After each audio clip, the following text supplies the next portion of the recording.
पुनः आ रही हूँ शिव, मानव योनि में जन्म लेकर अपनी भूल को सुधारने। आप ऐसा नहीं करेंगी, ये मेरी इच्छा के विरुद्ध है। और यदि आपने ऐसा किया तो ये शिव आपको इस बार नहीं अपनाएगा।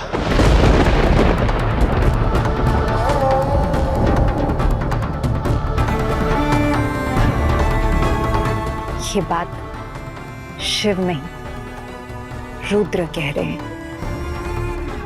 आऊंगी मैं शिव, जगाऊंगी आपको, और जब मेरे शिव कहेंगे तो मानूंगी।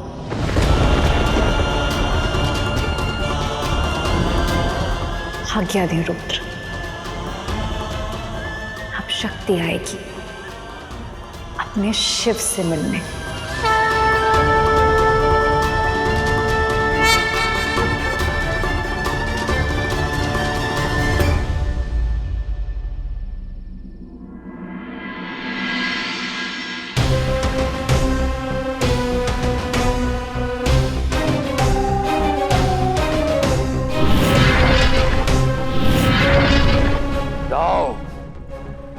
जाकर आक्रमण करो, बंदी बना लो सब देवों को।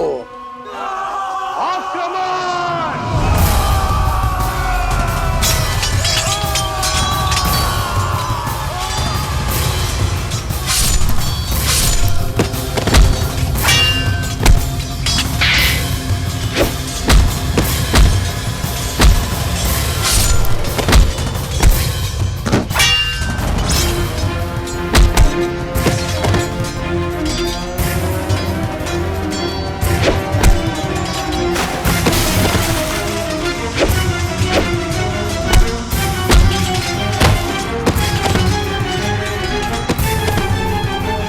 तारकासुर की जय! तारकासुर की! तारकासुर की! तारकासुर की! तारकासुर की! तारकासुर की! तारकासुर की! अब आओ विष्णु, युद्ध करो मुझसे। अब तक मुझे लगता था कि मैं तुम्हें बल से जीत लूंगा, परंतु तुम्हारे छल से मुझे ये ज्ञान हुआ कि व्यक्ति बल से बली हो सकता है, परंतु तीनों लोकों का स्वामी बनने के लिए छल चाहिए। अब मैं शक्ति और युक्ति दोनों में तुमसे अधिक बलशाली हूं। अब तुम्हें मुझसे कोई नहीं बचा सकता। अब मैं अमर हूं, मेरा कोई कुछ नहीं बिगाड़ सकता, क्योंकि जब शिव का पुत्र ही नहीं होगा तो मुझे मारेगा कौन?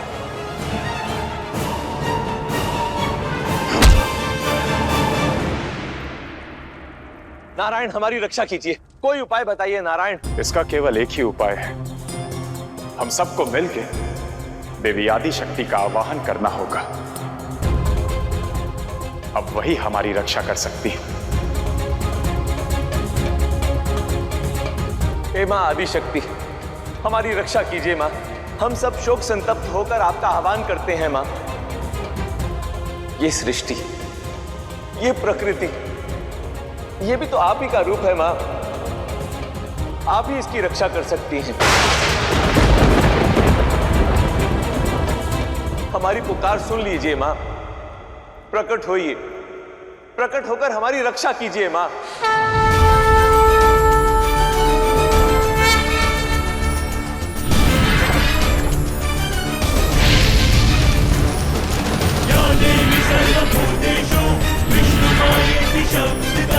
नमस्तस्यै नमस्तस्यै नमस्तस्यै नमो नमः।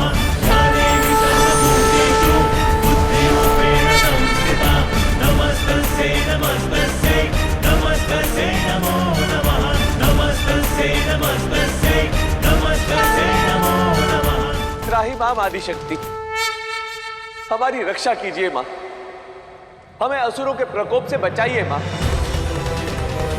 असुरों की विजय और देवताओं की पराजय के कारण सृष्टि का संतुलन बिगड़ रहा है मां। असुरों की अराजकता के कारण इस संसार का अस्तित्व ही संकट में आ गया है मां।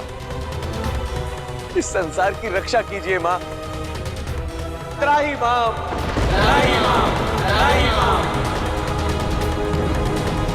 मैं आप सबके समक्ष इसी उद्देश्य के लिए आई हूं।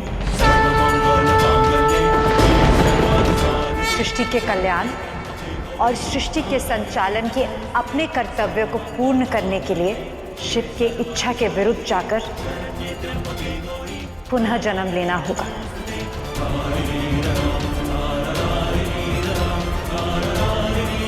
मैं अपने उद्देश्य और कर्तव्य को नहीं भूली हूं और ना ही शिव को भूलने दूंगी।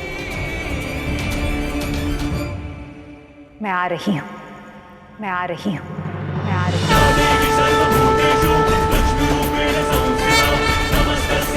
देवी आदि शक्ति की, देवी आदि शक्ति की, देवी आदि शक्ति की, देवी आदि शक्ति की,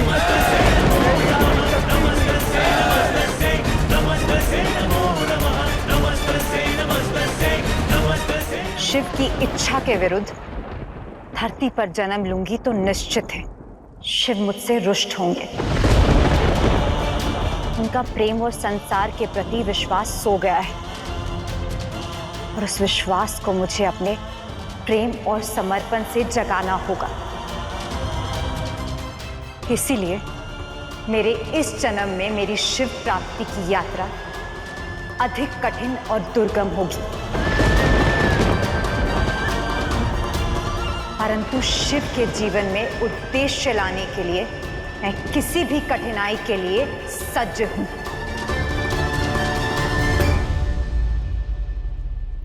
सती के रूप में मैंने केवल प्रेम किया,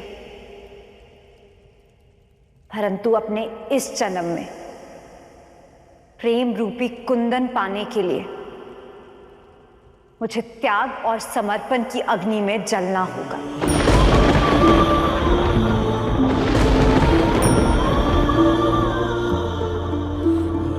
तभी मुझे शिव मिलेंगे और इसमें मुझे आप सबका सहयोग चाहिए होगा। हम सब आपकी हर प्रकार से सहायता के लिए सज्ज हैं मां।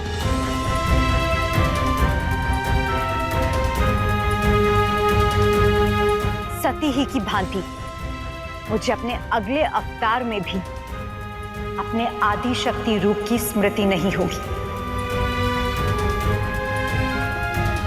परंतु मुझे आप सबसे वचन चाहिए।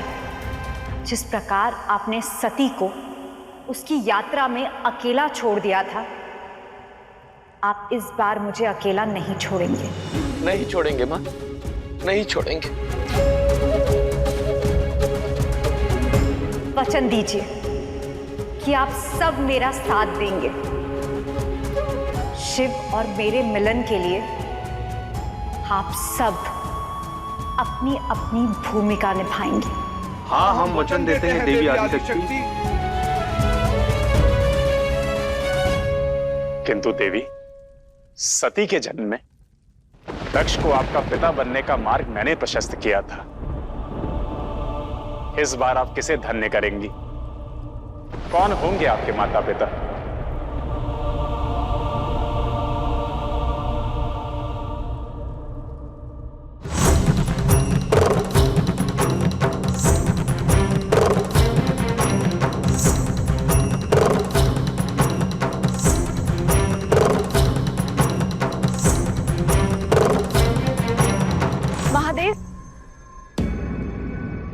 कैलाश में आपको देवी सती की स्मृतियां सताती रहेंगी, इसलिए आपके एकांतवास के लिए ये गुफा उपयुक्त रहेगी महादेव।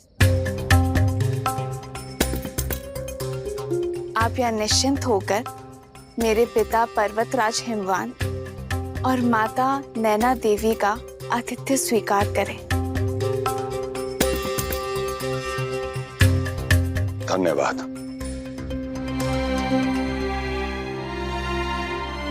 मुझे आपकी सहायता स्वीकार है, आतिथ्य नहीं। और मैं तब तक यहां रहूंगा जब तक मुझे एकांत मिलेगा और जब तक मेरी साधना को कोई और भंग नहीं करेगा, और इसके बदले आप मुझसे कोई अपेक्षा नहीं रखेंगी।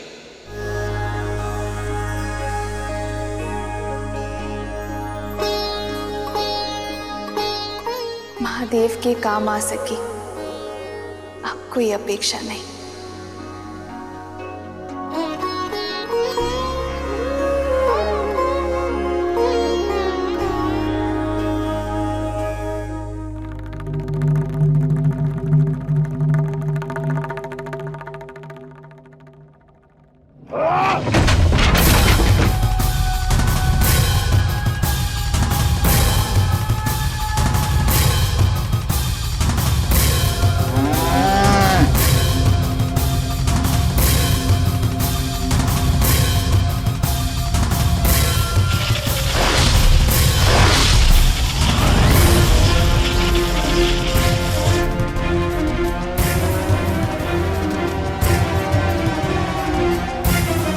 कैसे हो दधीची? देवताओं के शुभ चिंतक, अपनी अस्थियों से देवराज को वज्र देने वाले, पग पग पर देवताओं की सहायता करने वाले। देखो, आज देवताओं की संपत्ति कामधेनु गाय असुरों की हुई। आज से कामधेनु गाय तारकासुर की।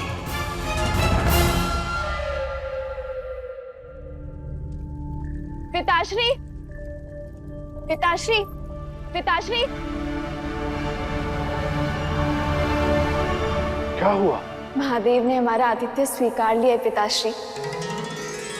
अब वो यही हिमालय की गुफा में रहेंगे।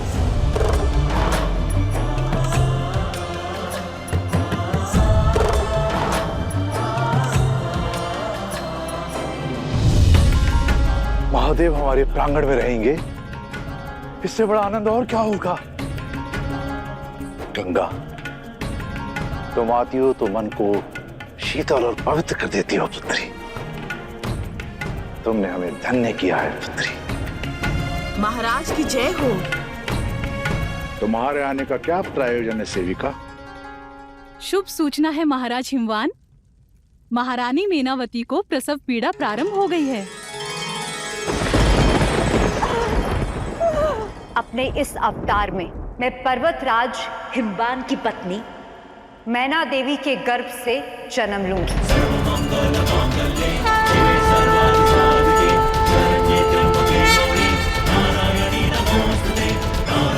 देवी आदि शक्ति की, देवी आदि शक्ति की, देवी आदि शक्ति की, देवी आदि शक्ति की, देवी आदि शक्ति की।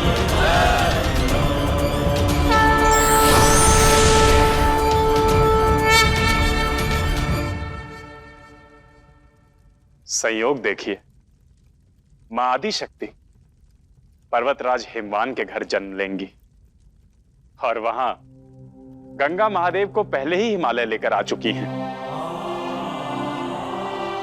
शिव और सती की प्रेम कहानी जो दक्ष के महल में अधूरी रह गई थी, वो अब हिमालय में आकर पूर्ण होगी।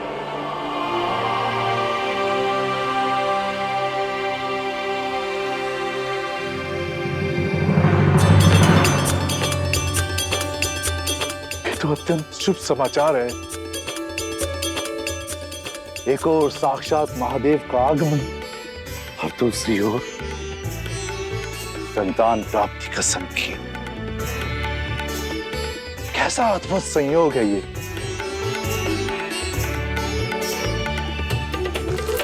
जाओ और उत्सव की तैयारियां करो।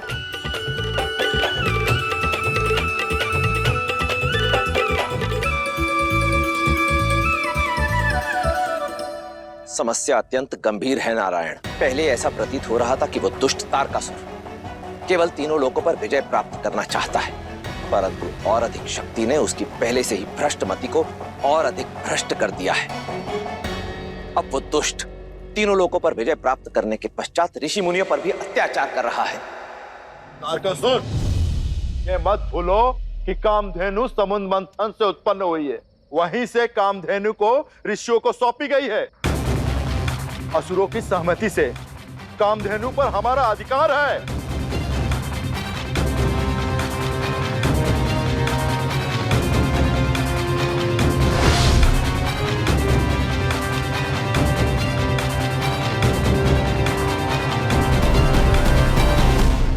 तुम कौन होते हो ये निर्णय लेने वाले कि किसकी झोली में क्या गिरेगा? ये निर्णय तो युगों से चले आ रहे सिद्धांतों से होता है और ये तय करना तो देवराज का कर्तव्य है। देवराज यानी कि स्वर्ग का राजा, यानी कि मैं तारकासुर घोषणा करता हूं, आज से कामधेनु गाय असुरों की हुई। और यदि तुमने मुझे रोकने की चेष्टा की तो मार दिए जाओगे दधीची। विनाश काले विपरीत बुद्धि, अपने अहंकार और बल के मद में अपने अंत को ललकार रहे हो। मेरा अंत किसमें इतना बल है कि मुझे रोक सके? तीनों लोकों में कौन ऐसा पराक्रमी है जो मुझे मार सके? सिवाय शिव और शक्ति के पुत्र के, जो कभी होगा ही नहीं। देखो मुझे, अमर हूं मैं, अजर अमर तारकासुर।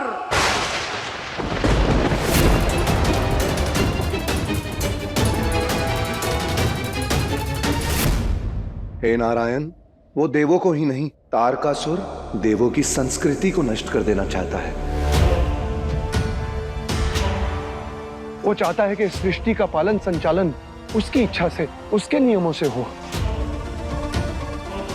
आप कुछ करें नारायण, अन्यथा अनर्थ हो जाएगा। तारकासुर, एक वरदान ने तुम्हारी मति भ्रष्ट कर दी है। तुमसे पहले न जाने कितनों पे त्रिदेव की दया दृष्टि पड़ी थी, न जाने कितनों ने अपने तप से वरदान पाया था, किंतु अधर्म का नाश कभी नहीं रुका। जिसने शक्ति के लोभ में अंधा होकर उत्पात मचाया है, उसका सर्वनाश करने के लिए हर बार महादेव ने तांडव किया है। काट हर वरदान की होती है तारकासुर। काट तो तब होगी जब शिव की संतान भूलोक पर जन्म लेगी, और संतान तो तब होगी जब शिव विवाह करेगा।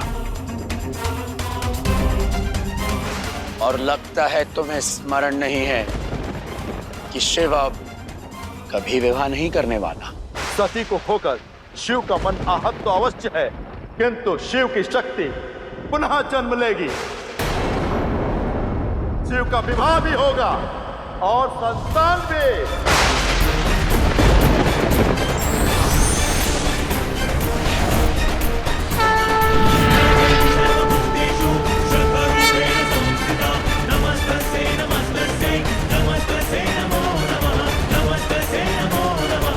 महादेव की अनुपस्थिति में इस सृष्टि की रक्षा का दायित्व आप पर ही है प्रभु।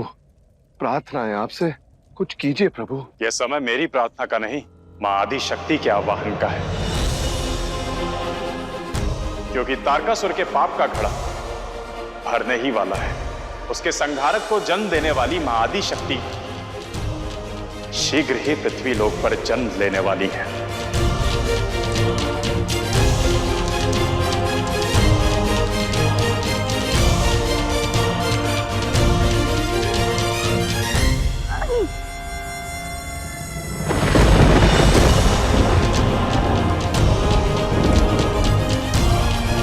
देवी आदि शक्ति का पुनर्जन्म सृष्टि के अस्तित्व के लिए शुभ संकेत है। स्वयं प्रकृति का जन्म बंजर भूमि को पुनः उपजाऊ बना देगी।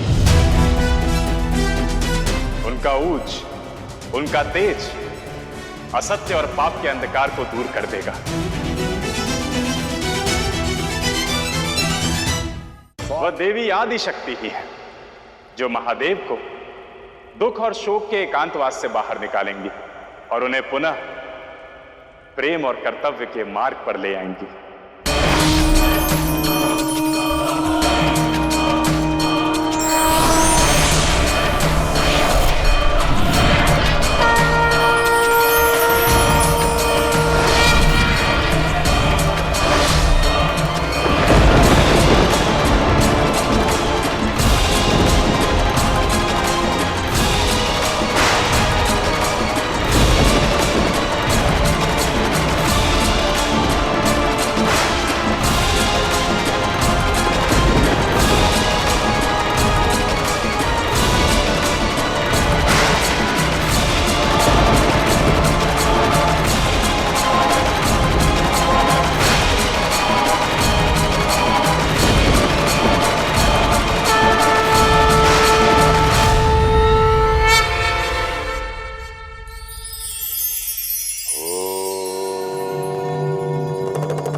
जल एक छोटे तालाब में भी है और एक बहती नदी में भी, परंतु जब जल एक तालाब में मिलता है तो मटमैला हो जाता है। स्वाद, रंग, गंध सब कुछ बदल जाता है, यहां तक कि उसके किनारे पर पड़े पत्थर और तल में भी काई जम जाती है। जबकि बहती नदी सुंदर दिखती है, सुंदर बहती है, सुंदर स्वर देती है। स्वाद, गंध, रंग सब कुछ पवित्र होता है। जीवन में नदी के समान निरंतरता रखोगे तो विचार शुद्ध रहेंगे और आपके साथ जुड़ने वाले भी। रुका जल, रुके काम और रुका जीवन किसी के कल्याण का सामर्थ्य नहीं रखता। इसलिए यदि जीवन में कठोर परिश्रम के पश्चात आपको सफलता मिली है तो रुकिए नहीं, और अधिक और अथक परिश्रम का पथ चुनिए। चयन आपका है, तालाब बनना है या नदी।